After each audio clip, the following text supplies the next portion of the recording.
Credit cards are everywhere. 62% of adults in the UK have one, and over 80% in the US have one. But are they helping us, or quietly causing more harm than good? So today we're talking about everything credit card. The good, the bad, and the ugly. Let's go. The good. Let's start with the positives, because credit cards can be good if utilised correctly. Number one, they build credit score. If you use them correctly and pay them off in time, they can massively improve your credit score, which then opens doors for better loans, better rates, mortgages, even renting. They are great at building credit. Number two, rewards and cashback. A lot of credit cards now offer travel points, cashback rewards, as well as other perks. If you're already going to spend the money, you might as well get something extra out of it. And these rewards can actually be useful. Number three, extra purchase protection. Credit cards now often give extra protection on purchases. So if something goes wrong or you get scammed, you've actually got a lot more protection than you would with a standard debit card. So that can be a massive plus for purchase online. Use your credit card, you're more protected. The bad. This is where things start to slip a little for a lot of people. Number one, high interest rates. If you're new to credit, already have a low credit score, interest rates can be brutal. And if you don't pay the credit off each month, the interest rates can really start to stack up and really go against you. And before you know it, you're stuck in that cycle. Number two, easy to overspend. It feels like the money's already there, like it's already yours. If you don't check your spending, or if you're prone to impulse buying, things can go out of control quickly. As I said, it's like the money's already there. It's like an extra wage. Feels like it's already there, but it's actually not. So you got to be careful with overspending. Number three, promotional rates. And when getting a new credit card, they normally give you the best promotion available.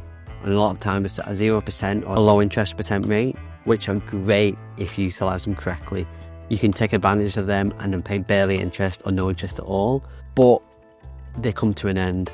It can be a couple of months, it could be a couple of years, but if you've not paid off your balance by that time and the promotional rate ends, that's when the interest rate kicks in, and it's usually quite a high interest rate. So if you've overspent on the card or spent the full max and not paid it off, then the interest rate starts stacking up and it can again really hurt you and really hurt your credit. The ugly. This is a lot of the stuff you don't realise until it's too late. Number one, debt traps and bad habits. Overspending plus high interest often equals debt trap. When you only pay the minimum amount each month, that's where it really hurts, as a lot of it is just interest and only a small chunk actually goes off the actual debt. And if you're caught in that cycle of having a lot of payments each month for credit cards or different loans, then you're then relying on using credit cards toward the end of the month as you've used your wage on the debt. And that's again where you're stuck in that vicious cycle and it's quite hard to get out of. Number two, hidden fees. Always check the small print when signing up for a new card, as there are often a lot of fees that they don't mention are in there. Withdrawing cash, you can be penalised for that.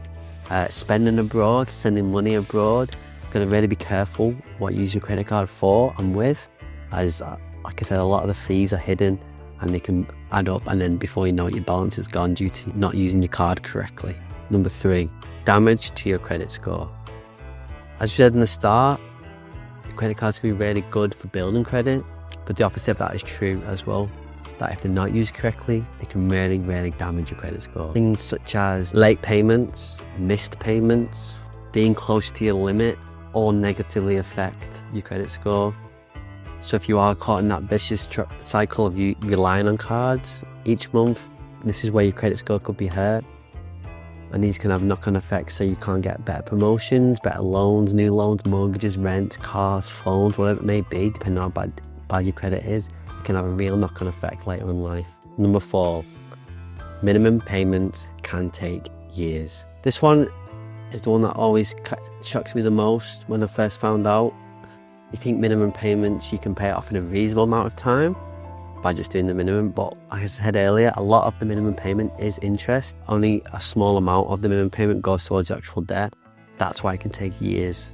For example, I had one card, it was around £2,500 worth on it. It would take 14 years to pay off the full card if only doing minimum payments with no extra spending. That's 14 years, that's a crazy amount of time. So you can see the knock-on effects it can have if not utilised correctly. It can have a massive repercussion later on in life and stick with you for a long, long time. So that's it. That's the good, the bad, and the ugly of credit cards. Now, I'm not saying credit cards are inherently evil. In fact, the opposite.